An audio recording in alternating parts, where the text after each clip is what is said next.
Bienvenidos a la tercera temporada del podcast de Amalia. Descubriremos el maravilloso mundo de las emociones. Esta temporada se llama Mis emociones y yo. Las iremos conociendo a todas, en general, por separado, por familias, por parejas, para que finalmente tú sepas que siempre puedes decidir qué hacer con lo que estás sintiendo. Te espero en nuestra tercera temporada.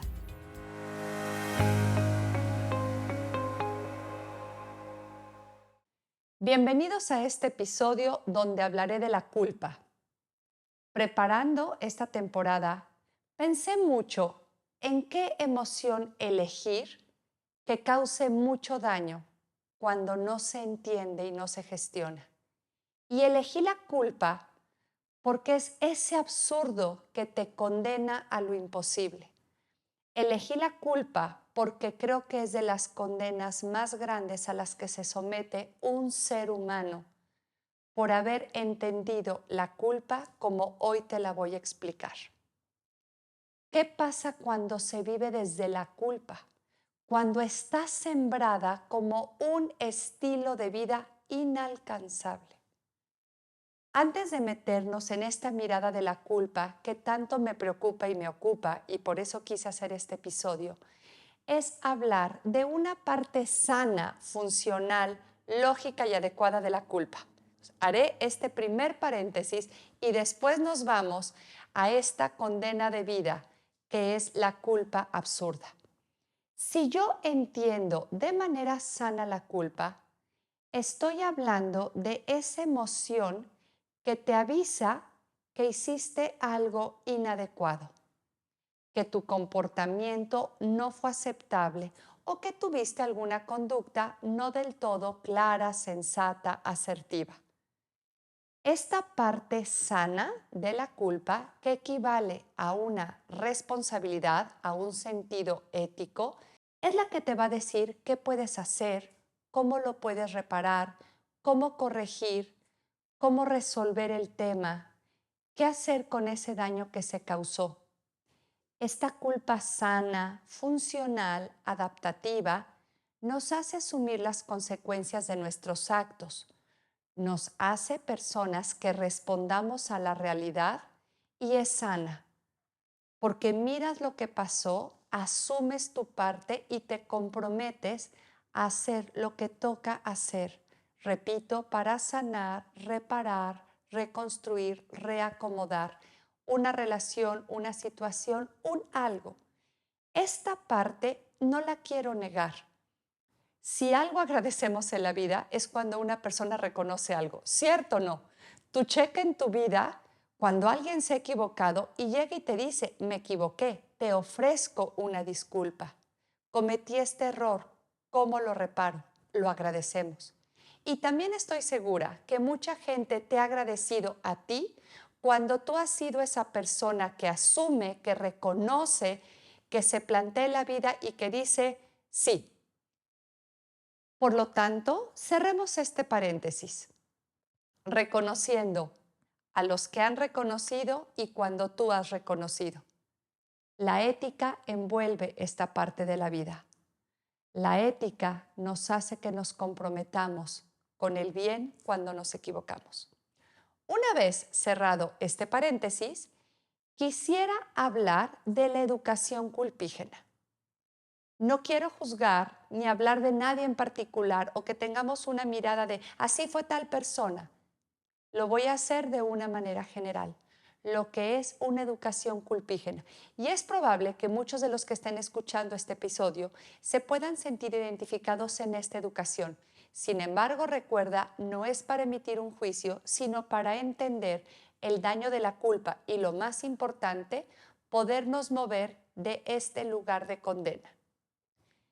Esta educación culpígena se basa en que te estoy mirando, te estoy observando, estoy esperando que te equivoques para marcar ese error.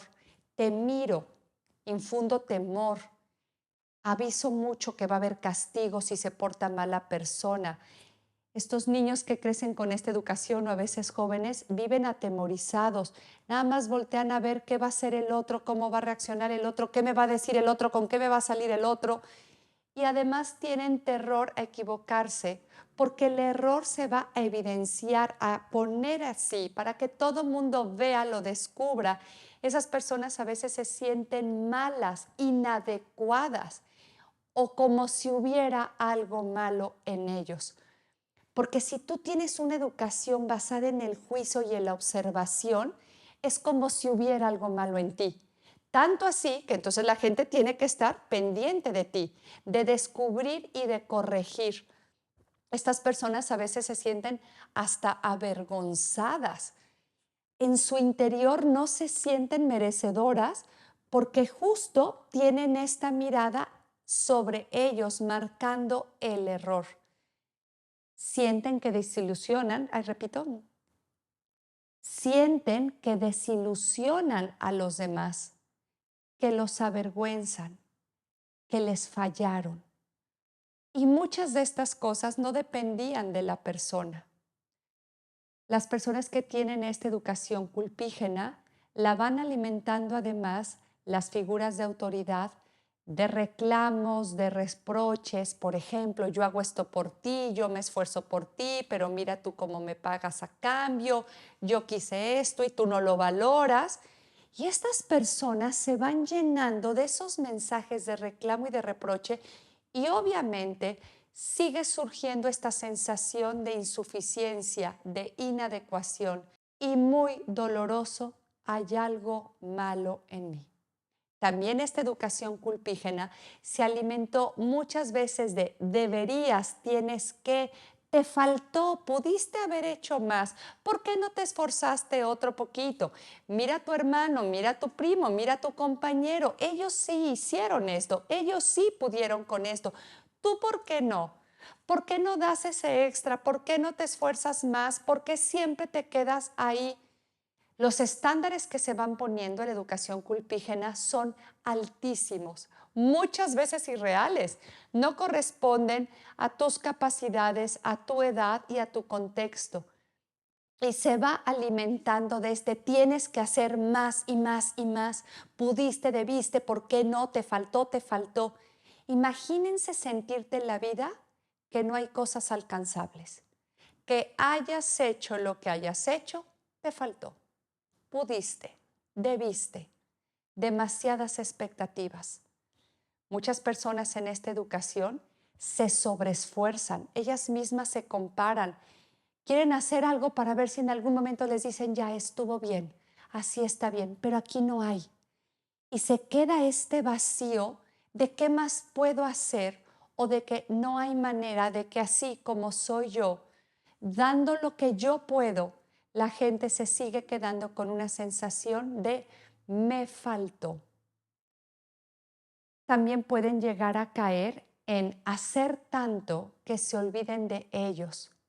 A veces a pesar de ellos, a costa de ellos, sobre ellos, pero tengo que hacer a ver si así me ponen palomita en la vida. Una educación basada en evaluar en lugar de aspirar, de construir, de alimentar, de ayudar a crecer, están fiscalizando las conductas, evaluando las conductas, comparando las conductas y siempre, siempre con la sensación de pude haber hecho más. Hay otro matiz en esta educación o en esta manera de haber hecho de la culpa un estilo de vida donde se mandaban mensajes de tú eres culpable de lo que me pase a mí. Por tu culpa estoy de malas, por tu culpa estoy así, si tú no hubieras hecho esto yo no estaría así. Se lanzan mensajes haciendo responsables a las personas del estado emocional o de cosas de otro, en lugar de que las personas asuman lo propio. Yo he escuchado en cuántas familias, en cuántos niños, adolescentes, jóvenes, mensajes de este tipo. Si te hubieras portado bien, tu papá no se hubiera ido. Si hubieras hecho esto, mamá no se hubiera enfermado. Pórtate bien para que mamá se componga. Haz esto para que papá tal. Imagínense esa carga. Imagínate que te hagan responsable de cosas que no dependen de ti. Este matiz de la culpa me preocupa, porque hay niños que crecen pensando que a ellos como niños les tocaban cosas de adulto, como cuidar a la familia, hacerse responsable de los hermanos, ver a la mamá, procurar pero no como niños, sino como responsables. Esto va gestando en el interior de las personas una sensación de cargar y llevar el mundo en los hombros, pensando que tú eres responsable de cosas que no te tocan. Recuerdo un niño que se sentía responsable por un tema de violencia entre los papás. Y sus preguntas eran, es que yo lo causo, es que si me porto bien, es que yo tengo que defender a mi mamá o a mi papá, es que yo los tengo que proteger, con un lenguaje de carga, en lugar de con un lenguaje de dolor, que es el que corresponde, y con un lenguaje de tú eres el que necesita ser cuidado, no el que necesita resolver la vida de otro, la vida de un adulto o asumir cosas que no te tocan. Pero en este matiz de la culpa, la gente se siente responsable y le alimenta la culpa con hubieras, debiste, por tu culpa, papá, mamá, el abuelo, tus hermanos, si tú los hubieras cuidado hubiera pasado esto, si no los hubieras tal, hubiera pasado esto. Entonces, imagínense esa carga en la vida. Falta mucha mirada compasiva. Falta poder entender que los seres humanos van haciendo lo que pueden en su contexto, a su edad, con sus recursos. Y claro que estamos en la vida en este proceso de crecer, pero de verdad hay situaciones completamente irreales donde se siembra una culpa de cosas que no dependían de ti, que tú no podías haber hecho nada y que además te hicieron responsable. Tengamos cuidado con esto que se va permeando, porque la culpa termina siendo una condena a lo imposible. Haber cambiado el pasado, haber resuelto cosas o haber podido hacer algo que simplemente no podías. Esta educación, esta mirada, esta cultura culpígena genera un absurdo. Por eso me gusta mencionar así el absurdo de la culpa o la culpa absurda, que se ve claramente en duelos y muchas veces resultado de que se fue cultivando esta cultura y esta educación culpígena y rebota y explota en un duelo. ¿Sabes el porcentaje de personas que en una situación de pérdida sienten que pudieron haber hecho otra cosa o que tuvieron que haber hecho más cuando realmente eso no estaba en sus manos? Pero esta culpa se va adueñando del corazón, de las emociones, de la mente, porque los seres humanos sí llegan a creer que ellos pudieron haber hecho otra cosa y haber cambiado la realidad de un accidente, de una muerte, de una enfermedad. Cientos de miles de personas se quedan atorados en un duelo por la culpa absurda. ¿Realmente te has puesto a pensar cuántas cosas dependen de ti? ¿Realmente te has puesto a pensar en cuántas cosas puedes influir? En el duelo, la gente cree que podía haber cambiado cosas, que en sus manos estaban cosas que realmente no estaban en sus manos. Esta culpa absurda te va carcomiendo, se va metiendo en tu vida, en tu historia, en tu mente, en tus emociones y hace que perdamos piso, porque la gente afirma que si hubiera hecho otra cosa, las cosas hubieran sido diferentes. Esto no es así. Hay cosas que suceden, que pasan, que son, que no está en nuestras manos cambiar. Pero esta culpa absurda realmente hace que la persona diga, es que si hubiera hecho esto, si hubiera hecho esto, tal, las cosas hubieran sido diferentes. No, de verdad, a veces no está en nuestras manos un tema de enfermedad, del avance de un diagnóstico. No está en nuestras manos haber podido tener una información que no tenías en ese momento. Es que si hubieras sabido, no lo sabías, pero si lo hubieras sabido, no lo sabías. ¿Cómo puedes pretender saber algo que no sabías? ¿Y saben qué pasa después? Y las cosas se complican más. La gente se juzga con lo que sabe en el presente a esa persona que en el pasado no tenía esa información. ¿Se dan cuenta de lo injusto? Es que ¿por qué no hice esto? Porque en ese momento no sabías que existía esta opción. Pero viene el juicio que te hace sentir que esa mujer o que ese hombre del pasado tenía que haber sabido lo que sabes en el presente. Eso es muy injusto y mucha gente lo hace. Te juzgas en el pasado con lo que sabes en el presente. Yo he escuchado a cientos de personas, de verdad, créanme, que en su discurso están convencidos de que algo pasó por su culpa o como si hubiera sido a propósito. Yo siempre regreso con las personas y les digo, eso que pasó, eso que viviste duele, pero no te hace culpable. Es que lo hubiera llevado a otro hospital. No tenías $1,000,000 para llevarlo a otro hospital. No lo tenías. Y no eres culpable de no haberlo tenido. Pero la gente sí se cree eso. La gente sí asume que pudo haber hecho esa otra cosa. Por eso es absurdo. Tenemos que regresar a esta mirada compasiva de ver que en ese momento actuaste con los recursos que tenías, con todo lo que tú podías hacer en ese momento. Pero estas frases de si hubiera, debí, tuve que, ¿por qué no me di cuenta? Yo a veces me volteo y le digo a las personas, ¿por qué no eres médico? ¿Por qué no tenías por qué saberlo? ¿Por qué no sabes de esas enfermedades? ¿Por qué hay enfermedades que no avisan? ¿Por qué hay enfermedades invisibles? ¿Por qué no lo supiste? Porque eres humano y porque no hubo un aviso. Y aunque hubiera habido un aviso, porque hay enfermedades que sí avisan, de todas formas, a veces no está en tus manos hacer algo. Las cosas duelen, pero no te hacen responsable. La gente con esta educación culpígena y con esta culpa absurda pareciera que tendría que tener superpoderes para adivinar cosas, para saber quién es el mejor médico, hospital, abogado. No lo sabes, no tienes esa bola de cristal que te avise cómo podrías hacer las cosas perfectas desde ahorita. Así no es la vida. Las cosas van sucediendo y duelen. Y tú vas haciendo en esas circunstancias lo que puedes hacer en ese momento.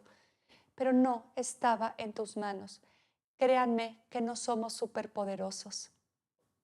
Muchas cosas están más allá de nosotros y duelen, pero no te hacen culpable ni responsable. En resumen, esta educación culpígena, esta culpa absurda y este creer que tenemos superpoderes nos lleva a dos creencias disfuncionales que dañan mucho la vida del ser humano. El creer que no eres suficiente y que no mereces. Para mí, dos de las creencias más duras que se siembran a través de la culpa en el interior de la persona. Vivirte sintiendo que no eres suficiente es una condena. No merecer es una condena.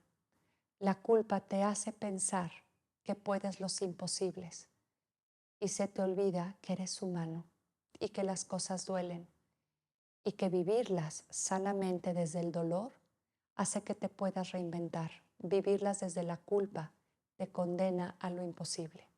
Porque a partir del no ser suficiente y de sentir que no merezco, la gente llega a concluir que merece castigo o a boicotearse, a sabotearse, a no permitirse tener momentos de alegría y de paz. Qué triste es ver cuando una persona se autocastiga y ya no se permite algo por pensar que fue culpable de algo que sucedió y no fue responsable de eso. Cambiemos la mirada. Regresemos a la compasión, a encontrarnos con nuestra parte humana, a la que le duelen las cosas, esa parte humana que te hace decir sí sucedió y no dependió de mí. Y aquí estoy con la capacidad de reconstruirme, saber que fue suficiente, que soy suficiente y que sí merezco una vida con sentido y con significado. Te espero en el siguiente episodio.